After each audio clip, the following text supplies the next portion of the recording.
আপনাকে আমি ফজরের পরে একটা সবক দিলাম, আপনি বেশি বেশি আল্লাহর নামের জিকির করেন, আর জিকির করেন, আর বেশি বেশি কবরের কথা একটু চিন্তা করেন, কবরের মুরাকাবা করেন।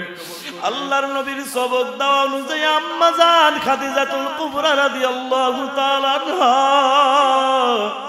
কবরের চিন্তা করতে করতে করতে করতে হালাতটা এমন হয়ে গেছে, মাগো তুমি তো কবরের চিন্তা করতে পারো না, মা তুমি তো দুনিয়ার ঘরের চিন্তা নিয়েই ব্যস্ত, ও মা তুমি তো ঘর সাজানো নিয়েই ব্যস্ত। খাদিজাতুল কুবরা রাদিয়াল্লাহু তাআলা আনহা কবরের চিন্তা করে করে করে করে অস্থির হয়ে মাটির মধ্যে গইরায়া কান্দে। ফাতেমাতুজ জোহরা রাদিয়াল্লাহু তাআলা আনহা আম্মা জানের কান্না দেখে তিনিও সহ্য করতে পারে না, ডাক দিয়ে কয় মাগো কান্নাটা বন্ধ করেন। আম্মা জান খাদিজাতুল কুবরা রাদিয়াল্লাহু তাআলা আনহা তো কান্না বন্ধ করে না। ফাতেমাতুজ জোহরা রাদিয়াল্লাহু তাআলা আনহা একটা দৌড় মাইরা বাবার কাছে চলে যায়, বাবার কাছে যাইয়া ডাক দিয়া কয় আব্বু। মা তো কান্না করে, কোনোভাবেই কান্না মায়ের থামানো যায় না। বাবা আপনি চলেন, আপনাকে ছাড়া আমার মায়ের কান্না বন্ধ করা যাবে না। আল্লাহর নবী চলে আসলেন, খাদিজা আপনি কান্নাটা বন্ধ করেন। ও খাদিজা আপনার কান্না দেখে তো আমার মেয়ে ফাতেমা সহ্য করতে পারে না। খাদিজাতুল কুবরা রাদিয়াল্লাহু তাআলা ডাক দিয়া বলে পয়গম্বর আমি কান্না করতেছি কবরের ভয় আমার অন্তরে বেশি পরিমাণে ঢুইকা গেছে। ও নবী আমি কান্না বন্ধ করতে পারি, শর্ত আছে তিনটা। এক নম্বর শর্ত হলো আপনি আমার মরণের পরে আপনি আমাকে জুব্বা আপনার জুব্বা মোবারক আমার শরীরে পরায়া দিবেন। দুই নম্বর শর্ত হলো নবী আপনি নিজেই জানাজা দিবেন। তিন নম্বর শর্ত আমি খাদিজাকে যখন ওই একা একা কবরের মধ্যে একা রাইখা আসবে, সবাই আমাকে দাফন করে চলে আসবে, কিন্তু আপনি আসবেন না। ওলামা ইকরামদের মজলিস যে দামি মজলিস, এটা আপনারা ঠিক বললেও ঠিক, না বললেও কিন্তু ঠিক। আবার বলেন তো ঠিক না বেটি? কেমন দামি মজলিস? এই দামি মজলিসে যে আসবে, যে বসবে, সেই দামি হয়ে যাবে। সুবহানাল্লাহ। কিন্তু দামি মজলিসে সকলেই আসতে পারে না। আসলেও আবার তাকায় দেখবেন সকলেই কিন্তু বসতে পারে না। বসলেও আবার তাকায় দেখবেন আখিরি মোনাজাত পর্যন্ত সকলেই থাকতে পারে না। আমরা যারা আসলাম, বসলাম, আমাদেরকে আসার তৌফিক দান করলেন যিনি, তিনি কে? মন খারাপ নাকি? রাগ করছেন? জবানটা দান করলেন কে? মুসলমান আল্লাহর গোলাম, ওই মালিক আল্লাহর দেওয়া জবানটা খুলিয়া আল্লাহকে ডাকতে ভালো লাগে না খারাপ লাগে? যদি ভালো লাগে মুসলমান আর একবার আওয়াজ দিয়া বলো। হাজারো ব্যস্ততার মাঝে এই দামি মজলিসে আসার তৌফিক দান করলেন কে? হয় নাই যুবক? আর একবার আওয়াজ দিয়া বলো তিনি কে? যুবক জীবনের শেষ ডাক মনে করে একটা ডাক দিয়া বলো না তিনি কে? যুবক একটা চিন্তা করে দেখো, যে মালিক এত সুন্দর জবান নামক নিয়ামত দান করলেন, ওই মালিকের দেওয়া জবানটা খুলিয়া জীবনভর বহু নেতাকে খুশি করেছো, সকাল থেকে সন্ধ্যা পর্যন্ত স্লোগান দিয়া নেতার প্রশংসা করতে করতে ওই মালিক আল্লাহর দেওয়া কণ্ঠ নষ্ট করে দিছো। বিনিময়ে বিকাল বেলা তোমাকে হয়তোবা এক কাপ চা না হয় একটা মিষ্টি সর্বোচ্চ 500 টাকা। 500 টাকা দিলে কি হবে? দিছে তোমার মাথা পিছু 500 টাকা, কিন্তু পাতি নেতা 300 ঢুকাইয়া তোমাকে দিছে 200 টাকা। কথা বলেন ঠিক কিনা? এ মুসলমান, মাত্র 200 টাকা পাওয়ার পরেও তারপরে তুমি খুশি? আল্লাহ ডাক দিয়া করে গোলাম, আমি আল্লাহর দাও জবানটা খুলিয়া মাঝে মাঝে যদি আমি আল্লাহকে আল্লাহ বলে ডাক দিতে পারো, আমি আল্লাহর কুদরতে অন্তর ঠান্ডা হয়ে যায়। বান্দারে আমি আল্লাহকে যদি ডেকে ডেকে ঠান্ডা করতে পারো, আমি আল্লাহ ওই চেয়ারম্যান বলো, মেম্বার বলো, এমপি বলো, নেতার মতো টাকা আর চা দিয়া মিষ্টি দিয়া বিদায় করব না। আমি আল্লাহ কি দিয়া তোমাকে বিদায় করব জানো? রে বান্দা, এই জান্নাতের ময়দানে তুমি আসতে পারো না, আমি আল্লাহ তোমাকে আসার তৌফিক দান করেছি। কথা কি ঠিক না বেঠিক? এরে মুসলমান, আপনাদের এলাকায় মুসলমানের অভাব নাই, মুসলমানের অভাব নাই। এ মুসলমান, সবাই তো মাইকিং শুনেছে, আলান শুনেছে, 3 দিন ব্যাপী তাফসীরুল কোরআন মাহফিল চলতেছে। সবাই কিন্তু আসতে পারে না, আসতে পারবেও না। হাজারো ব্যস্ততার মাঝেও কিন্তু আল্লাহ আপনাকে আমাকে আসার তৌফিক দান করেছেন। কথা বলেন ঠিক কিনা? মুসলমান বলতে পারেন, হুজুর না না, আল্লাহ আসার তৌফিক দান করে নাই, আমি নিজের ক্ষমতায় এসেছি। না রে বাবা, না না, এটা তোমার একদম ধারণা ভুল। আল্লাহ তো ইচ্ছা করলে পারতেন তোমাকে আমাকে ঢাকা মেডিকেলের বেডের মধ্যে শোয়া রাখতে। আল্লাহ তো পারতেন তোমাকে আমাকে এখনো 3.5 হাত কবরেও শোয়া রাখতে। মুসলমান আল্লাহর গোলাম, নিজের ক্ষমতায় আসতে পারো না, আসতে পারো না। যে মালিক তোমাকে এত সুন্দর নিয়ামত দান করলেন, আল্লাহ ডাক দিয়া কয়, রে গোলাম, আমি আল্লাহ দয়া মায়া করিয়া তোমাকে ভালোবাসা উলামায়ে কিরামদের দামি মজলিস আসার তৌফিক দান করলাম। এরে বান্দা, আমি আল্লাহর দেওয়া জবানটা খুলিয়া মাঝে মাঝে যদি আমি আল্লাহকে মায়া লাগাইয়া, আমি আল্লাহকে মায়া লাগাইয়া যদি একবার আল্লাহ,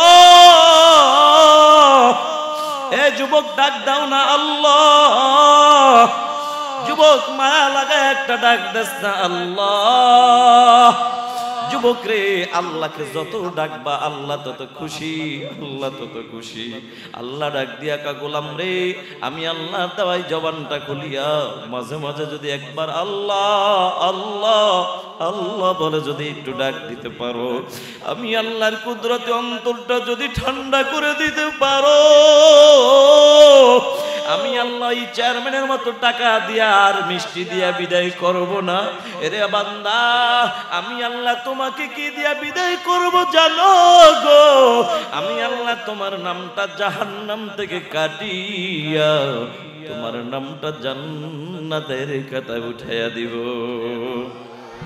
আল্লাহ আল্লাহ কা মুবারক নাম হয়, আল্লাহ আল্লাহ আশিকু কা কাম হয়।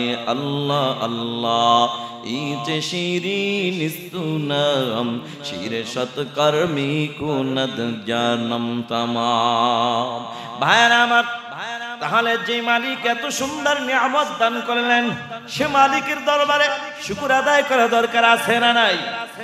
তাহলে মুসলমান হিসাবে সবাই কালিমাতুশ শুকর আদায় করে বলি আলহামদুলিল্লাহ, আর জোরে বলি আলহামদুলিল্লাহ।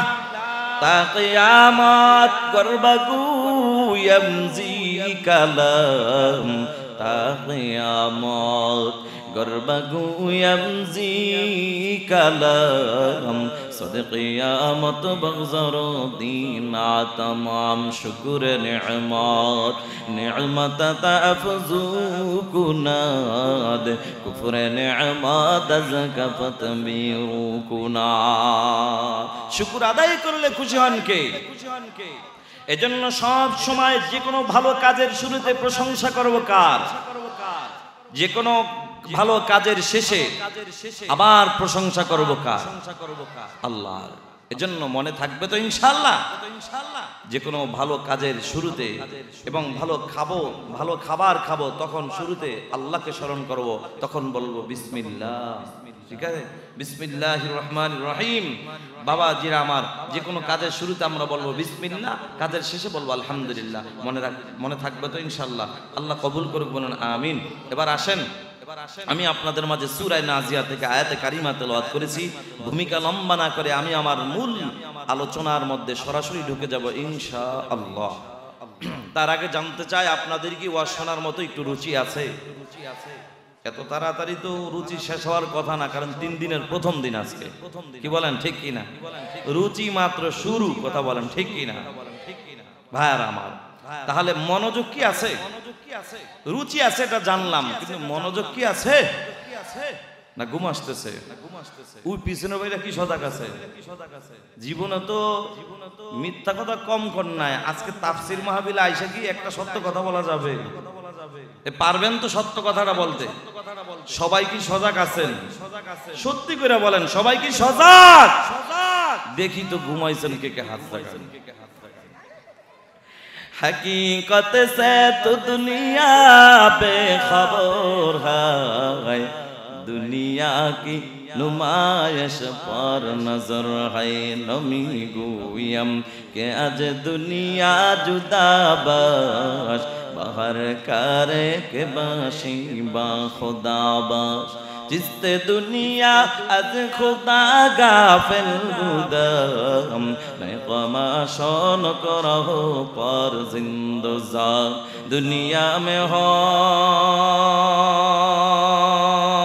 दुनिया का तलबगार नहीं हो, दुनिया में हो दुनिया का तलबगार नहीं हो।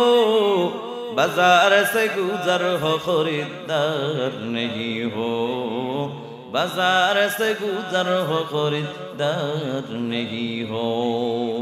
একটু আগে যারা হাত জাগাইছেন বলছেন হুজুর ঘুমাইছে, আসলে কিন্তু ঘুমান নাই। আপনি বারবার যদি হাত জাগায় বলেন ও বরিশালের হুজুর আমি ঘুমাইছি, কসম আল্লাহর আমি বিশ্বাস করব না। কারণ আমার বাড়ি হলো বরিশাল জেলায়। আমরা বরিশালের মানুষ ভালো করে জানি ঘুমন্ত মানুষ কখনো হাত জাগাইতে পারে না, ঠিক কিনা? তাহলে এবার একবার তাকবীর হবে এবং একটা আওয়াজ হবে। মুসলমান এমন একটি তাকবীর আওয়াজ আমি ময়দান থেকে চাই, এমন একটি তাকবীর আওয়াজ মুসলমান দিতে হবে। আশেপাশে যত মুসলমান চার দোকানে বসে আছে, চার কাপ ফালায়া যেন ময়দানে চলে আসে।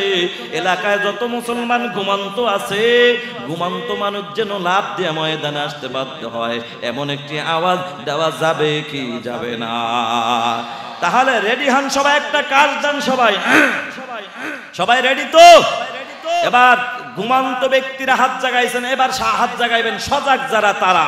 এবার দেখি তো কে কে সজাগ আছেন। নারে তাকবীর, আবার নারে তাকবীর। বিবারিয়ার মুসলমানের তাকবীরের আওয়াজ যদি এত নিচু হয় চলবে? মনের দুঃখ নিয়ে বলতে হয়, দুঃখজনক হলো সত্য।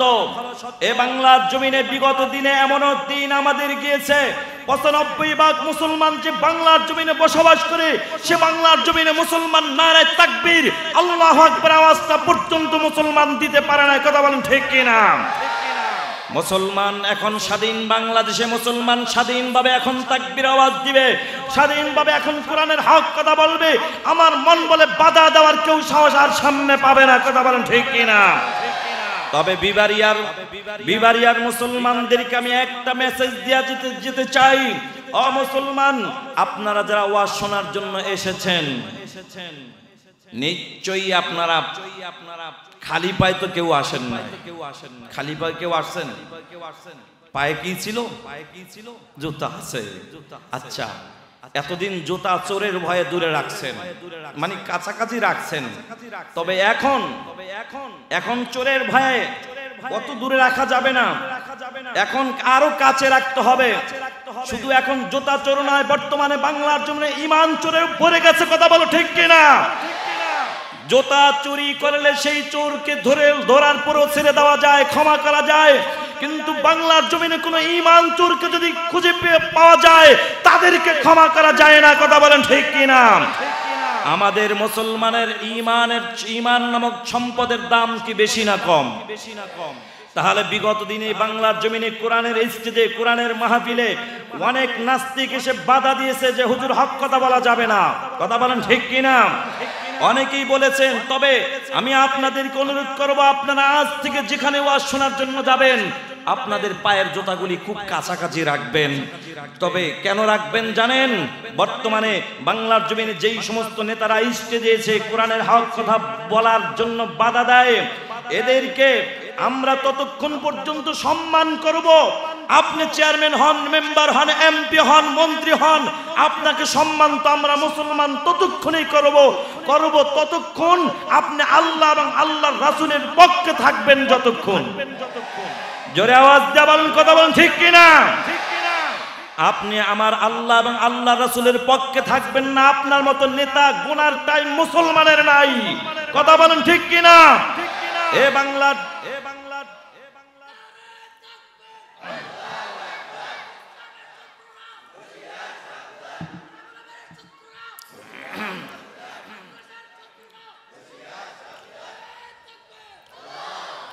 ভাইরা আমার, বিগত দিনে যারাই বাধা দিয়েছে আমরা চুপ করেছিলাম। মুসলমান আর ঘুমিয়ে থাকলে চলবে না, তাকবীরের আওয়াজ উঁচু করে ঈমানকে মজবুত করে ময়দানে নামতে হবে। ওলামা ইকরাম যদি আপনাদেরকে কখনো ডাক দেয় আপনারা কি যাবেন তো? ইনশাআল্লাহ যাবেন, আল্লাহ কবুল করে বলুন আমিন। আমি আরেকটা স্লোগান আপনাদের মাঝে দিব, এবার সবাই একটা তাকবীর আওয়াজ দিবেন, নারায়ে তাকবীর। আল কোরআনের আলো, আসেন শুধু এটা শোনার অপেক্ষায় ছিলাম। আল কোরআনের আলো, কোরআনের আলো ঘরে ঘরে বহুত জ্বালাইছেন, শুধু ঘরে জ্বালাইলে চলবে না, শুধু ঘরে জ্বালাইলে চলবে না, মুসলমান ঘরে বাহিরে জ্বালাইতে হবে, এমনকি রাষ্ট্র পর্যন্ত কোরআনের আলো জ্বালাইতে হবে। আমার সাথে কে কে একমত? নারায়ে তাকবীর। আপনারা কি তৈরি আছেন? আল্লাহ কবুল করুন। আমি জানি বিবারিয়ার মুসলমানের ইমানি পাওয়ার অনেক বেশি, কথা বলেন ঠিক কিনা? আপনাদের পাওয়ার হলো হযরত ওমরের মতো পাওয়ার, কথা বলেন ঠিক কিনা? যদি এই পাওয়ার দুনিয়াতে খাটাইতে পারেন ওমরের মতো, সেই কবরে গিয়াও ধমক দিতে পারবেন। আল্লাহু আকবার। যেমন নাকি হযরতে ওমরে ফারুক রাদিয়াল্লাহু তাআলা আনহু, কথাটা মনে পড়ে গেছে বলে ফেলি ফাঁকে দিয়ে, কথা বলেন ঠিক কিনা? বাবাজিরা আমার, হযরত ওমর কেমন মানুষ ছিলেন, কেমন একজন আল্লাহর নবীর সাহাবী ছিলেন, কেমন ঈমানওয়ালা ছিলেন, যে হযরত ওমরের মৃত্যুর পরে যখন তাকে এক ব্যক্তি স্বপ্নে দেখে প্রশ্ন করে, ও ওমর আপনার সাথে কবরে কেমন আচরণ করা হয়েছে? হযরত ওমর ডাক দিয়া বলে, ভাই তোমরা যখন আমাকে কবরে দাফন করে যখন চলে গেছো, আমি ওমরকে প্রশ্ন করার জন্য দুইজন ফেরেশতা চলে আসছে। ফেরেশতা আসার পরে আমাকে প্রশ্ন করে, মার রব্বুকা, তোমার রব কে? আমি ওমর তাদেরকে উল্টা ধমক দিয়া বলেছি, আমাকে জিগাও তোমার রব কে? তোমাদের কি লজ্জা করে না? আমাকে জিগাইতেছো রব কে? আগে বলো তোমার রব কে। আল্লাহু আকবার। ভাইরা আমার, ফেরেশতারা কি রে? তারা একে অপরের দিকে তাকাইয়া কয়, কি রে, আল্লাহ কি আমাগরে পাঠাইছে ওমরকে প্রশ্ন করার জন্য, না ওমরকে দুনিয়া থেকে পাঠাইছে আমাদেরকে প্রশ্ন করার জন্য? বলেন না আল্লাহু আকবার। পারবেন এরকম প্রশ্ন করতে? হ্যাঁ ইনশাআল্লাহ। হযরত ওমরের মতো ঈমানওয়ালা হয়ে যান, এরকম জজবা নিয়ে ময়দানে কাজ করেন, ইনশাআল্লাহ আল্লাহ কবুল করলে সব সম্ভব। কথা ঠিক কিনা? ভাইরা আমার, আল্লাহর হাবিব সাল্লাল্লাহু আলাইহি ওয়াসাল্লামের রওজা মুবারকের পাশেই ছিল খলিফাতুল মুসলিমিন হযরত ওমর রাদিয়াল্লাহু তাআলা আনহু কবর। হযরত ওমরের দিকে আল্লাহর হাবিব সাল্লাল্লাহু আলাইহি ওয়াসাল্লাম চেহারা মোবারক ঘুরাইয়া ফেরেশতাদেরকে ডাক দিয়া কও, ফেরেশতারা তোমরা কাকে প্রশ্ন করো? আর প্রশ্ন করা লাগবে না, তোমার রবকে। আল্লাহ আমার ওমর তার রবকে তোমাদের চাইতে তার রবকে ওমর ভালো চেনে। সুবহানাল্লাহ। ভাইরা আমার, সূরা নাজিয়াত থেকে আয়াতে কারিমা তেলাওয়াত করেছি। আল্লাহর হাবিব সাল্লাল্লাহু আলাইহি ওয়াসাল্লামের অসংখ্য হাদিস থেকে ছোট্ট একখানা হাদিস আপনাদের মাঝে পেশ করেছি। আমার তেলাওয়াতকৃত আয়াত ও হাদিসের উপরে ইখলাসের সাথে আমল নিয়ে ধৈর্যের পরিচয় দিয়ে অল্প সময়ের মধ্যে কিছু কথা বলার সাথে সাথে আপনাদের মতো নেককার পরহেজগার আল্লাহওয়ালা বান্দাদেরকে ইখলাসের সাথে আমল নিয়ে ধৈর্যের পরিচয় দিয়ে অল্প সময়ের মধ্যে কিছু কথা শ্রবণ করার তৌফিক আমার আল্লাহ দান করুক। বলেন আমিন। আল্লাহ বলেন, ওয়া আম্মা মান খাফা মাকামা রাব্বিহি রাব্বিহি ওয়া নাহান নাফসা আনিল হাওয়া ফাইন্নাল জান্নাতা হিয়াল মাওয়া।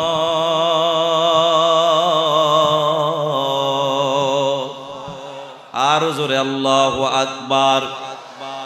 আল্লাহ বলেন আম্মা মান খাফা মাকাম রাব্বি, আমি রবের সামনে দাঁড়ানোর ভয় নিয়া, ওয়া নাহান নাফসা আনিল হাওয়া, নিজের নফসটাকে যে পবিত্র রাখবে, নিজের নফসটাকে যে পবিত্র রাখবে, গুনাহমুক্ত রাখবে, আত্মাটাকে যে পবিত্র রাখবে, আল্লাহ বলেন ফা ইন্নাল জান্নাতা হিয়াল মাওয়া,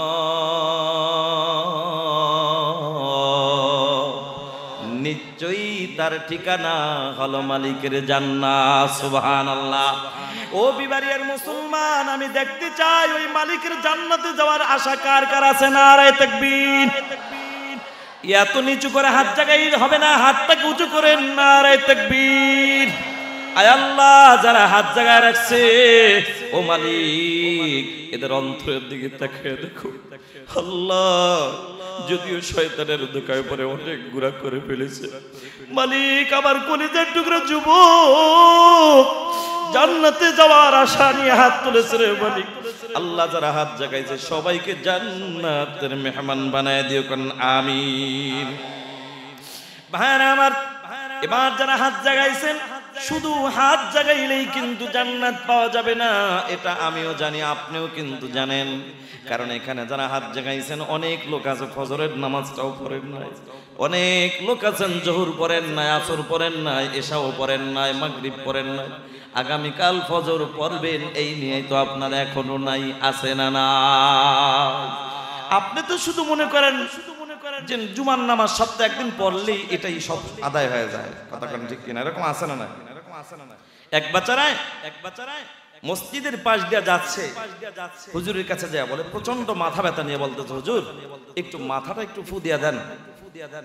আর হুজুরের জায়গা দিতেছে, কি হয়েছে? ক মাথা ব্যথা।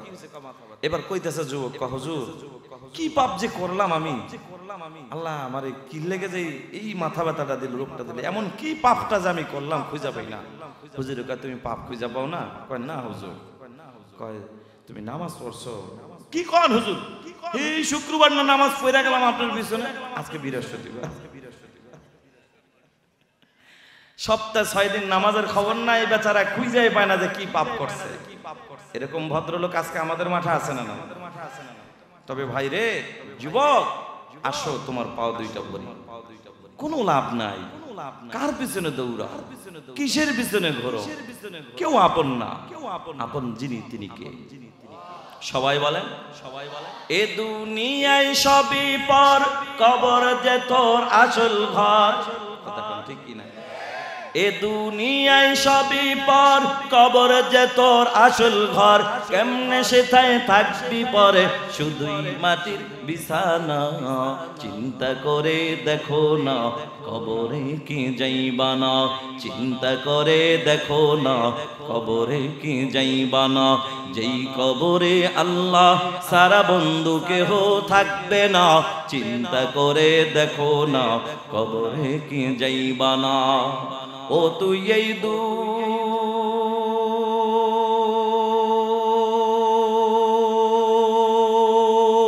দুনিয়ার মায়ায় পড়ে করছু কত বাহানা, এই যে নয় তোরা আসল বাড়ি, কবর যে তোরা আসল ঠিকানা। ঠিক কিনা? এ যুবক ভাই, বৃদ্ধ বাবাজিরা, ও পর্দার আড়ালের মা, বয়ান করার জন্য আমি আজকে এই ময়দানে বসি নাই, আজকের এই চেয়ারে বসেছি শুধুমাত্র আমার পরে হযরত উলামায়ে কেরাম বয়ান করবেন, তাদের জবান থেকে দামি বয়ান শুনলে কি লাভ, তাদের সোহবতে আসলে কি লাভ, বসলে কি লাভ, এটাই শুধু আপনাদের মাঝে একটু তুলে ধরার চেষ্টা করব। বয়ান আমি করব না, তবে পর্দার আড়ালের মা অনুরোধ করে বলে যাই, মা গো, তোমার স্বামী যদি এখনো ঘরে থাকে, পায়ে ধরে হলেও কোরআনের ময়দানে দোকানে পাঠায়া দাও। হযরত উলামায়ে কেরামদের দামি জবানের দামি কথা শুনে হয়তো বা তার জীবন পরিবর্তন হয়ে যেতে পারে। এই মা, তোমার ছেলেকে পাঠায়া দাও এবং তুমিও নিজে পর্দার আড়ালে বসে বসে কোরআনের বয়ান শোনার জন্য বসে যাও। যুবক ভাই, তোমরা যারা এখনো দোকানের চার দোকানে আড্ডা মারো, রাস্তাঘাটে তোমরা আড্ডায় জড়িত আছো, হাতে ধরে পায়ে ধরে যাই রে যুবক, বলা যায় না কোন দিন যেন তোমার আমার চলে যাওয়ার ডাক এসে যায়। আজকে মনে করতেছো যুবক তুমি আরো 50 বছর দুনিয়ার জমিনে হায়াত পাইবা না। না, এগুলা মাঝে মাঝে আল্লাহ দেখায়, তারপরও তোমার আমার জীবন পরিবর্তন নাই। গত সপ্তাহের ঘটনা, ওই মানিকগঞ্জ জেলার একজন যুবক আল্লাহর বান্দা, তার বিবি অসুস্থ, ঢাকা মেডিকেলের মধ্যে ভর্তি করে দিল। ভর্তি করাবার পরে হঠাৎ করে আল্লাহর ডাকে সাড়া দিয়ে তার বিবি দুনিয়া থেকে বিদায় হয়ে গেল। যুবক এখন চলে আসছে স্বামী হইয়া স্ত্রীর লাশ নেওয়ার জন্য বাড়িতে নিয়ে তাকে দাফন করবে। যুবক আল্লাহর গোলাম স্বামী এখন চোখের পানি ফেলায় কান্দে আর ডেকে বলে, আল্লাহ, আমাকে রাইখা তুমি আমার বিবিকে নিয়ে গেলা, আমি কেমনে একা থাকবো? আল্লাহর বান্দা যুবকের চোখে পানি, আল্লাহর বান্দা কান্দে। কিছু দূর যাওয়ার পর আল্লাহর খেলা তো বোঝা যায় না, যুবক এইবার অ্যাম্বুলেন্সের চাক্কাটা বাস্ট হইয়া হঠাৎ করে গাড়িটা একটা গাছের সাথে ধাক্কা লাইগা অ্যাম্বুলেন্সটা পুরা একদম চুরমার হয়ে গেল। আল্লাহর বান্দা যুবক দুনিয়া থেকে বিদায় হয়ে গেল। আর ছিল বিবির লাশ নেওয়ার জন্য, এখন নিজেই লাশ হয়ে গেছে। আজকে যুবক তুমি আমিও তো কত লাশ ধরে ধরে কবরের মধ্যে নামাই, কিন্তু জীবনের পরিবর্তন তো এখনো হইল না। ও যুবক, কি লাভ হবে তুমি চার দোকানে বসে আড্ডা মাইরা? বলা যায় না রে যুবক, কার জবানের কথা দ্বারা তোমার জীবন পরিবর্তন হয়। যুবক, আসো না একটু আজকের কোরআনের ময়দানে বসে যাও। কপাল যদি ভালো হয়, 1 ঘন্টা বয়ানই তোমার নাজাতের জন্য যথেষ্ট হয়ে যাবে, ঠিক কিনা?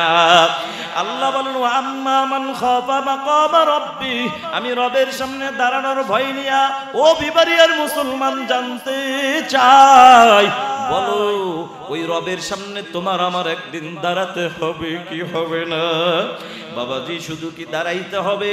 আল্লাহর হাবিব সাল্লাল্লাহু আলাইহি ওয়াসাল্লাম আম্মা জান আয়েশা সিদ্দিকা রাদিয়াল্লাহু তাআলা আনহার সামনে এভাবে কিয়ামতের ময়দানে দাঁড়ানোর কথা যখন বলতেছেন, ও আয়েশা জানো কিয়ামতের ময়দানে মানুষগুলা 50,000 বছর দাঁড়ায় থাকবে।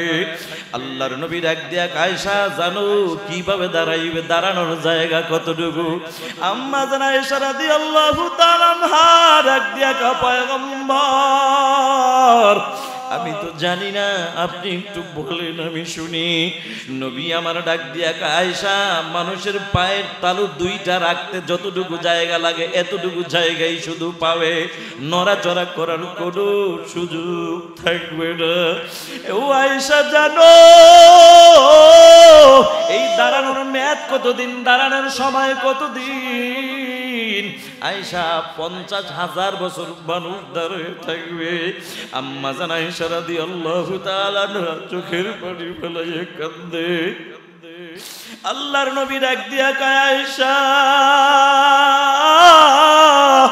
আরে ওই কিয়ামতের ময়দানের একদিন হবে, দুনিয়ার একদিন, কিয়ামতের ময়দানের একদিন আর দুনিয়ার হলো 50,000 বছরের সমান। আম্মা জান আয়েশা রাদিয়াল্লাহু তাআলা চোখের পানি ফেলাইয়া কান্দে। আল্লাহর নবী ডাক দিয়া কয়, আয়েশা দাঁড়ানোর আরো হালত কি হবে জানো? ও আয়েশা মানুষগুলা সবাই উলঙ্গ অবস্থায় দাঁড়াবে।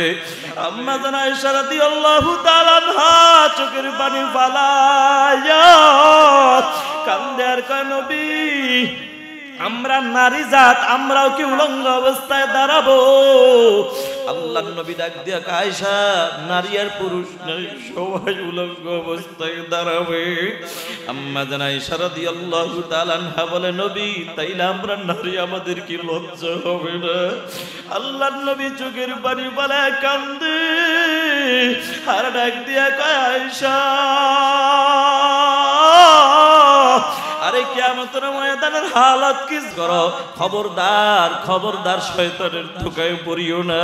নিশ্চয়ই শয়তান হলো মুমিনের প্রকাশ্য দুশমন। কথাটা কার? ও বন্ধু, আমরা কি শয়তানের বন্ধু না আল্লাহর বন্ধু? কারা কারা আল্লাহর বন্ধু? আমি আবার একটু পরীক্ষা করব, রাগ করবেন কিনা? এরে বাবা, হাত জায়গায় আলাদা হবে না, পরীক্ষার ধরনটা একটু ভিন্ন হবে। যারা দাঁড়ায় আছেন, আপনারা যদি আল্লাহর বন্ধু হন, আপনাদের পাও দুইটা ধরে বসে যান। আর যারা পিছনে আছেন বাবা, 1 মিনিট জিকির হবে, জিকিরের সাথে সাথে আরো 1 হাত আপনারা আগায়া বসেন। যারা আগাইয়া মুমিন ভাইকে জায়গা দিবেন, আল্লাহ তাআলা আপনাকে জান্নাতের মেহমান বানায়া দিবে। লা ইলাহা, এই আগান,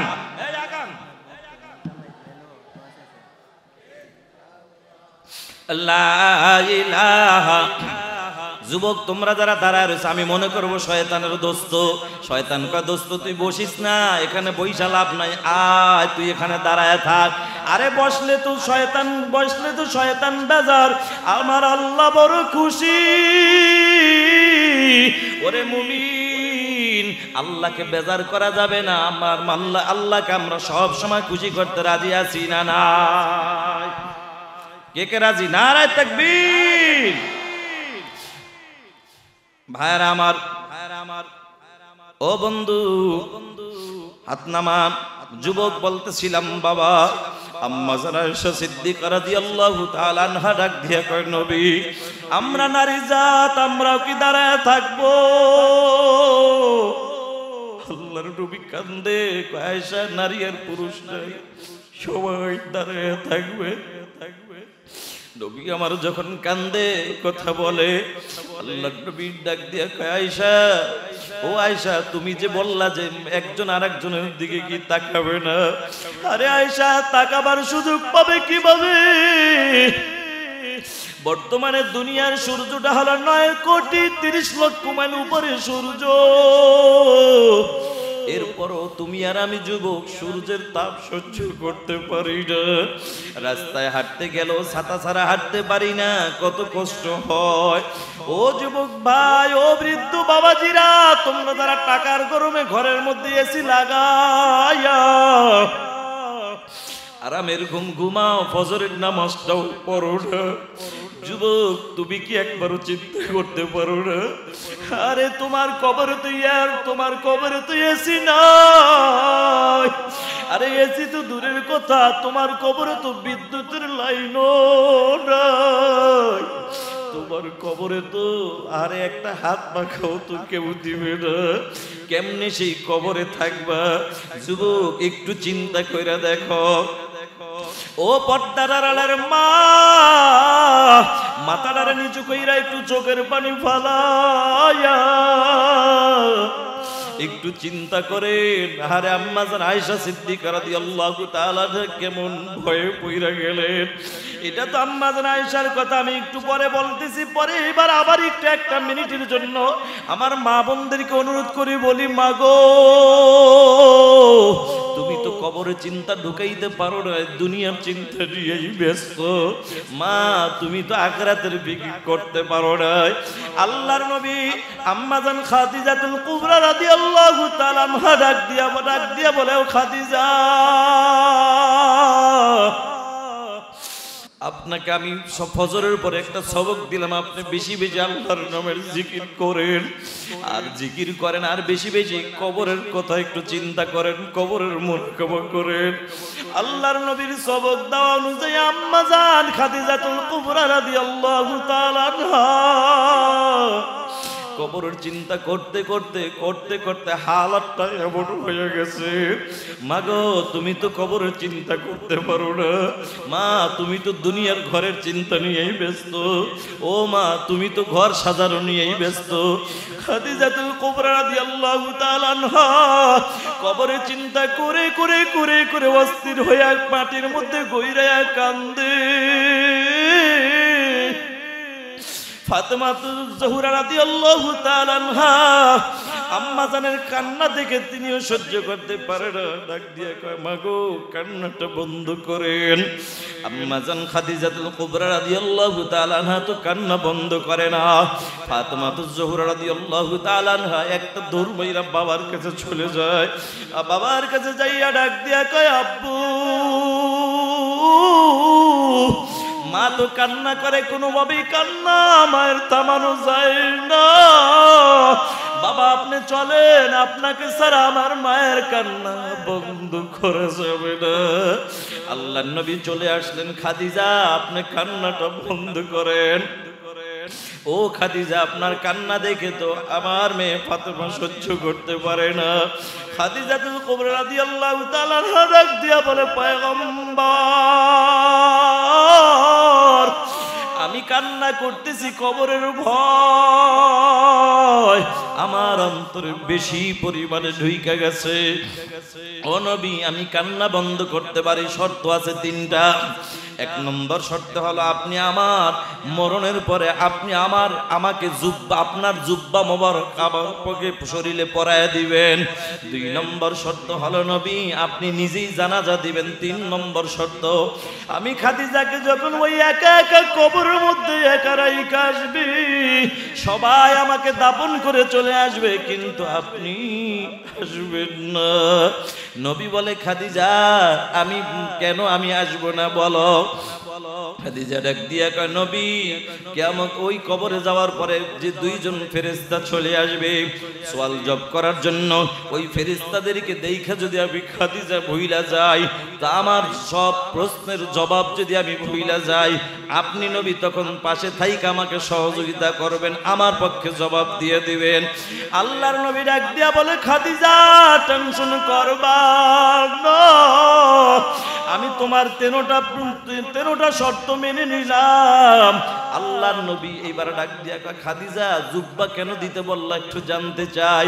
খাদিজা ডাক দিয়া কয় নবী আপনিই তো বলেছেন আল কবর রাউযাতুম মির রিয়াজিল জান্নাহ আও হুফরাতুম মিন হুফারিন নার। ও নবী আপনিই তো বলছেন কারো কারো কবর হবে জাহান্নামের একটা গর্ত, কারো কারো কবর হবে জান্নাতের একটা বাগান। ও নবী আপনি খাদিজার কি হয় আমি জানি না, আরে গুনাহ নিয়ে যদি কবরে যায় দুই পাশের মাটি গুলাই এমন জোরে চাপ মারবে আমি খাদিজা সহ্য করতে পারবো না। কিন্তু নবী আমার তো ভয়, এই জন্য আমি আপনার জুব্বা মোবারক দিতে বললাম। আমার মন বলে আপনার এই দামি জুব্বা মোবারক থাকলে কবরের মাটি আমি খাদিজাকে চাপ দিতে সাহস পাবেন। আল্লাহু আকবার। নবী বললেন খাদিজা আমি তোমার সব শর্ত মেনে নিলাম। আল্লাহর নবী জানাজা খাদিজাতুল কুবরা রাদিয়াল্লাহু তাআলা আনহা দুনিয়া থেকে যখন বিদায় হয়ে গেলেন, নবী আমার এখন জানাজা পড়াইলেন। ও বন্ধু জুব্বা দিলেন, জানাজা পড়াইলেন, কবরে এখন রাখবেন। কবরে রাইখা সবাই চলে গেল, নবী তো এখন আর যায় না। সন্ধ্যা হয়ে গেছে, কোনো খবর নাই, নবী এখনো যায় না। আল্লাহ পাক রব্বুল আলামিন জিবরাইল আমিনকে পাঠায় দেয়, রে জিবরাইল যাও যাও আমার বন্ধুকে যায় সালাম জানাও আর জানায়া দাও যে খাদিজার জন্য আমার বন্ধু রাত পর্যন্ত বৈশা আছে, এই খাদিজার জন্য আর অপেক্ষা করা লাগবে না। আমি আল্লাহ খাদিজার প্রশ্নের জবাব আমি আল্লাহই দিয়ে দিলাম। সুবহানাল্লাহ। ও যুবক ভাই, বৃদ্ধ বাবাজিরা, আমি আসলেই বলেছিলাম শুরুতেই বাবা বন্ধু আসলেই বয়ান করার জন্য বসি নাই, বুঝাইতে চাইলাম ও আম্মা মান খাফা মাকাম রাব্বি, রবের সামনে দাঁড়ানোর ভয় নিয়া, ওয়া নাহান নাফসা আনিল হাওয়া, নিজের নফসটাকে যে পবিত্র রাখবে, গুনাহমুক্ত রাখবে। আল্লাহ বলেন ফাইনাল জান্নাতা হিয়াল মাওয়া, নিশ্চয়ই তার ঠিকানা জান্নাত। তবে আত্মাটাকে পবিত্র যারা রাখবে তাদের জন্যই তো জান্নাত। বাবা আত্মাটাকে পবিত্র করার জন্য আমাদের কি করণীয়, কোথায় যাওয়া লাগবে, কি করা লাগবে? এরে মুসলমান আল্লাহর গোলাম, আত্মাটাকে পবিত্র করার জন্য দুইটা মেডিসিন দরকার। এক নম্বর মেডিসিনের নাম হইল তাকওয়া। তাকওয়া মানে হলো আল্লাহর ভয়। ও বন্ধু, একটা কথা বলে যাই, এই তাকওয়া নামক মেডিসিন যদি তোমার অন্তরে ঢুকে যায়, আল্লাহর কসম পিটায়াও কেউ গুনার কাজে কোনোদিন নামাইতে পারবে না, ঠিক কিনা? বন্ধু, এখন তাকওয়া অর্জন করার জন্য কোথায় যাওয়া লাগবে? আল্লাহ তাআলা বলেন, ইয়া আইয়ুহাল্লাযীনা আমানুত্তাকুল্লাহ, ও ঈমানদাররা আমি আল্লাহকে ভয় করো, ওয়া কুনু মা'আস সাদিকিন।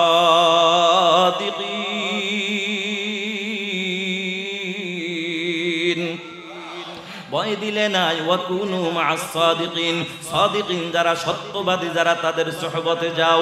এরে যুবক ভাই, বৃদ্ধ বাবাজিরা, ও পর্দার আড়ালের মা, এই এলাকায় 3 দিন ব্যাপী তাফসীরুল কুরআন মাহফিল, এটা আপনাদের জন্য বড় একটা নিয়ামত। এই নিয়ামতকে নিয়ামত মনে কইরা যুবকরাও কোরআনের বয়ান শোনার জন্য বসে যাও, বৃদ্ধ বাবাজিরাও বসে যান, পর্দার আড়ালের মা বোনেরা আপনারাও পর্দার আড়ালে বসে যান। বলা যায় না মাগো, কার কথার দ্বারা আপনার কপাল খুলে যায়, কার জবানের কথার দ্বারা আপনার হেদায়েত চলে আসে, কথা বলেন ঠিক কিনা? মুসলমান আল্লাহর গোলাম, আমি আসলে আপনার এই মজলিসে যত আল্লাহর বান্দা আছেন, আমার চাইতে গুনাহগার আর কেউ নাই। আল্লাহর কসম করে বলে, যুবক তোমরা যদি জানতা, আমার গুনার খবর যদি জানতা, তাহলে তোমরা কেউ বয়ান শোনার জন্য আসতে না। আমার মালিকের বড় দয়া, আমার গুনার খবর কাউকে জানতে দেয় নাই, আপনার গুনার খবরও কাউকে জানতে দেয় নাই। আজকে এখানে বসে বসে চোখের পানি ফালাইয়া কান্দো আর আল্লাহকে বলো, আল্লাহ ও দয়ার মালিক, আপনি যেমন আমার গুনার খবর কাউকে দয়া করে জানতে দেন নাই, এরকম দয়া মায়া কইরা গোপনে গোপনে আমাদের সকলের জীবনের গুনাহগুলি মাফ করে দেন, বলেন আমিন। আমাদের সকলের নামটা আপনি জাহান্নাম থেকে কাইটা জান্নাতের খাতা উঠায়া দেন। আল্লাহ আপনার খাঁটি গোলামের খাতা নামটা উঠায়া দেন, বলেন আমিন।